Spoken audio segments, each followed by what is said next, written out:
The situation is intensifying. Last night, the Warriors secured a significant victory over the Suns, which has greatly impacted their playoff prospects due to some unexpected events around the league. The following analysis examines the Warriors' chances of reaching third place and the uncertain direction this intense Western Conference race could take. It's a real whirlwind, and calculations and strategies are key to understanding the potential positioning of the team. The Warriors' victory over the Suns was impressive, with a result of 133-95, showcasing exactly the kind of performance needed against an opponent that is struggling. The absence of a key player turned into an advantage, enabling important achievements that contribute to building a strong momentum. A highlight of the game was the opportunity for the reserves to play through the entire final quarter. A key player stood out once again, scoring 25 points, which symbolized a remarkable comeback after a frustrating performance in which he scored only 3 points. It's refreshing to see this athlete back at his best, contributing significantly with 25 points and 9 rebounds, which was quite impressive. Additionally, he recorded 6 assists, showcasing an overall exceptional performance, even though he played only 26 minutes, which is quite relevant. He continues to impress since his return from a back injury sustained in a game against a league team a few weeks ago. In this period, he has been remarkable, averaging 19 points per game, scoring 22 points in the last match in just 22 minutes. His efficiency is stunning, with 4 out of 6 three-point attempts and 4 out of 4 free throws, delivering yet another impressive performance. He has proven to be a key player, with an average of 19 points per game during this brief period, once again reaching 22 points the previous night in just 22 minutes. His efficiency stands out. 4 out of 6 three-point shots and 4 out of 4 free throws highlight another exceptional performance. He has been a real revelation, filling the scoring gap that was expected to be covered. Other players have also stood out, with one in particular maintaining a streak of several games with more than 20 points. Another player has also been standing out for a while. This is common. This is how a deep team alternates its scoring, and it's acceptable since we are winning while playing quality team basketball. It's worth noting the number of players who participated in the last game. 14 players had the chance to take the floor due to a significant win, and it was clear from the start of the first quarter that this would be a game with a big advantage, with the team leading the opponent 37-24, allowing only 19 points in the second quarter. Therefore, it was a night where the more experienced players could rest considerably.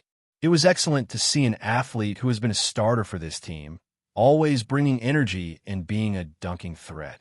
Now, can he contribute more in other aspects at this moment? No. Can he play as an interior defender now? No. Does he make some mistakes? Yes, but that's acceptable. We saw why he is part of the roster, as he is an exceptional finisher near the basket. It was truly exciting to see him in action, scoring 13 points and grabbing 8 rebounds in just 19 minutes. This is the production expected from a player coming off the bench. It's fascinating to understand why he is on the team, as he stands out as an excellent finisher near the basket. It was truly gratifying to see him in action, scoring 13 points and grabbing 8 rebounds in just 19 minutes. This is the performance expected from a 10th or 11th player on the roster. It's also important to highlight that another player had some chances on the floor, although he didn't manage to make a shot, finishing 0 for 7 in 7 minutes, which is part of the game. A player who might not be well known had a quiet highlight, making 2 attempts. One particular player participated in the entire final period, contributing 10 points, 4 assists, and 2 rebounds. This is what we wanted to see, playing time for the reserves while the starters were in action. One player played the most minutes with 26, while another played 20 minutes, and 2 others also played for 20 minutes, in addition to a player who played 18 minutes and another who stayed on for 22. This is exactly what is required since we know the team needs to win all the games to have the best chance of securing a good playoff position. Meanwhile, other extraordinary events occurred around the league, including one of the most insane games of the year. A team, which I'll discuss soon, and how this affects our standings, blew a huge lead, resulting in a memorable loss.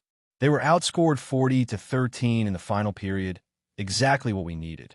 They blew a 24-point lead, and the opponent's victory was impressive. If you watched the previous video that mentioned the games to keep an eye on, you know we needed some losses, and two of them happened. One team beat another, and besides that, another team defeated a rival in third place. Although that spot is still in dispute, the team holds it for now, but, as expected, lost to the opponent. One player was ejected from the game, and some fans were provoking him, which is interesting to observe, especially with the big revenge game approaching. We want that team to lose. They need to be defeated in 2 of their next 3 games. I'll soon explain the team's path to potentially reach third place, but most likely fourth. It was incredible to witness all of this unfold. Moreover, one team secured a win, which could have benefited us. Expectations indicate that the Lakers could face a loss, as they need to lose 2 of their next 3 matchups. Soon, I'll explore the Warriors' journey toward possibly securing third place, although fourth place seems more likely. It's been intriguing to follow the recent developments in the NBA. The Grizzlies secured a win, which could indicate that we would have benefited from a loss, especially against an Eastern Conference opponent that doesn't directly affect us. It's worth noting that, if my memory serves me correctly, the Grizzlies have 3 wins and 3 losses since they changed head coaches. This reminds me of the highlight from yesterday, Denver's decision to fire the coach with only 3 games left in the season, while the team fights for fourth place. For Warriors fans, this coach is remembered as an assistant during the team's early championship years. He was part of the coaching staff for one of the early coaches and was with the successor during at least one of the early wins, specifically in the 2014 and 2015 seasons, before moving to Denver. He is a familiar figure to Warriors fans from about a decade ago. It's surprising to observe how events are unfolding, with reports suggesting a chaotic environment in Denver's locker room attributed to his intense coaching style. Apparently, only one player maintained a good relationship with him. The others were unhappy with the situation. This type of occurrence is rare, but as a Warriors fan, it's hard not to feel some satisfaction amidst the chaos of other teams. We've been seeing the consequences for the Grizzlies since the departure of their coach, who has tallied 3 wins and 3 losses since then. Meanwhile, the Nuggets have accumulated 4 straight losses. Unfortunately, they're not falling further behind, but who can predict what will happen next? It's really hard to anticipate.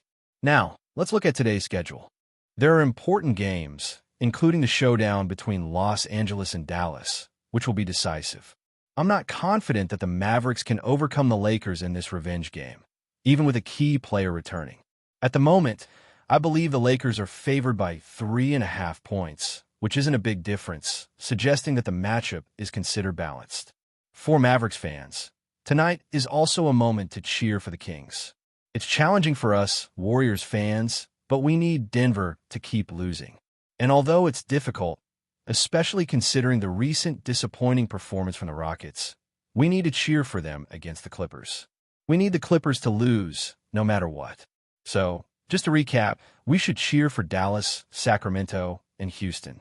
These are the teams we want to succeed to improve our standings.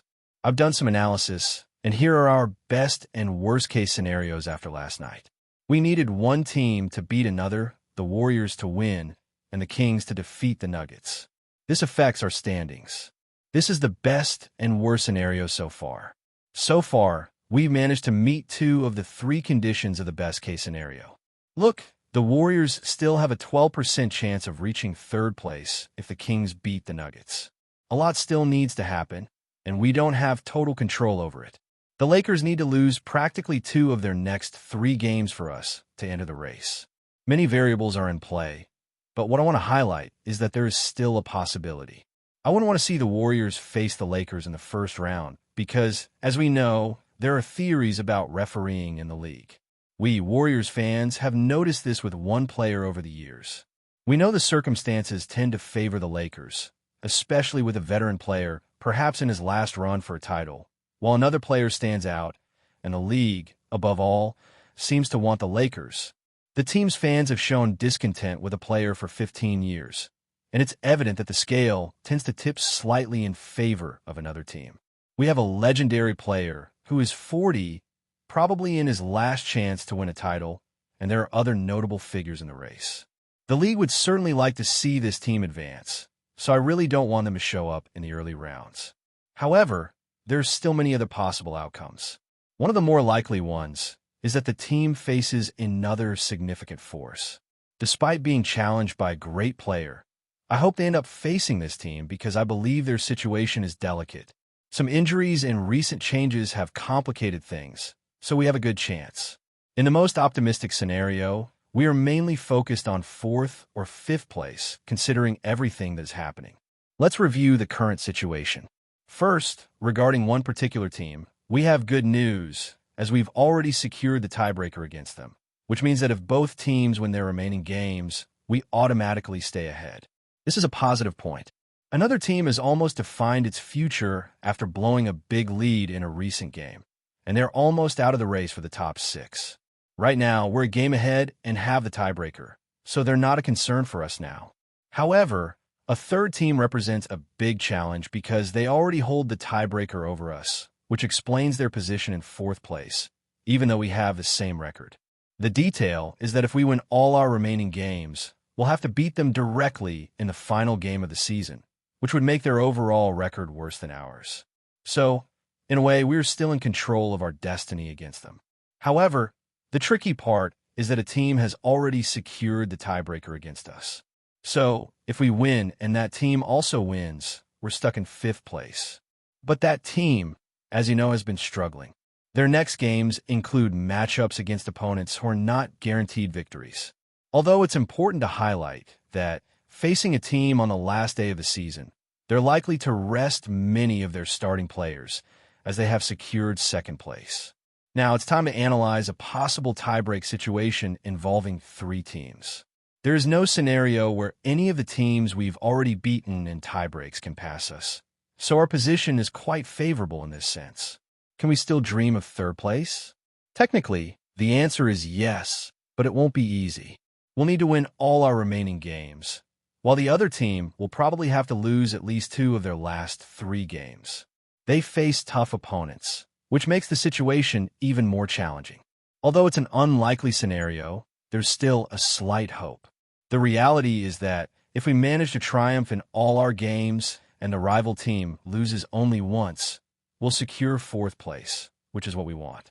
There's a lot to watch for tonight, which promises to be another electrifying NBA round. Share your thoughts on where you think the team will finish in the standings after tonight. Will we finally have a moment of relief? Who else might stand out for us? Will we manage to beat the other team? I'm a bit rushed trying to keep up with all the possible results. I've analyzed statistics and studied probabilities, doing calculations to understand the best way to secure that 3rd spot.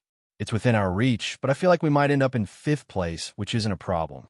We'll face the team that's been struggling recently. We're regaining our rhythm, and I'm out of breath, so I'll leave it here. I'm curious to hear your thoughts, and I'll update again after the game. Before we continue, make sure to leave a like and subscribe to the channel so you won't miss any exclusive Dubs updates. Let's keep going. What if the Golden State Warriors made the boldest move of the offseason? A name that's shaking up NBA rumors has surfaced, and it's not a role player or a rising star. We're talking about a triple-double machine, a rebounding titan, a player who just tied Larry Bird in triple-doubles. Could Domantas Sabonis really be headed to the Bay? As trade buzz begins to swirl, reports suggest the Golden State Warriors are seriously eyeing Sacramento Kings star Domantas Sabonis, a potential game-changer for a team looking to retool its dynasty. Sabonis, the versatile Lithuanian-American big man, has quietly built a historic season. 28 rebounds in 1 game, 54 consecutive double-doubles, and triple-doubles that mirror the likes of Jokic and Chamberlain. He's not just producing numbers, he's rewriting the stat sheets. For the Warriors, who are navigating a crucial transition phase with aging stars and salary cap concerns, adding a 28-year-old All-NBA centerpiece like Sabonis could be the bridge between eras. His high IQ playmaking, elite rebounding, and inside-out scoring would pair dangerously well with Golden State's perimeter threats. Imagine Sabonis orchestrating from the high post, feeding Stephen Curry and Klay Thompson, or commanding the paint alongside Draymond Green's defensive mind. What makes this even more intriguing is the emotional layer. Sabonis recently switched to number 11 to honor his legendary father, Arvydas, a number once retired by the Kings, unretired by family blessing. That move speaks volumes about his legacy, leadership, and the weight of his journey. Now, his potential leap to Golden State might not just be a basketball story. It could be a generational shift in NBA power. Nothing is confirmed yet, but the pieces are moving. With Sabonis' incredible form and the Warriors' known ambition, this could be more than just rumor. It could be the biggest seismic shift of the 2025 season. If this deal goes down, the league won't just be watching, it'll be bracing. Stay updated exclusively with the latest Dub Nation news. Subscribe to our channel and hit the like button to keep getting daily updates on the Warriors. Don't forget to share your thoughts in the comments. Your input is essential for the Dubs community. Stay tuned for the next video.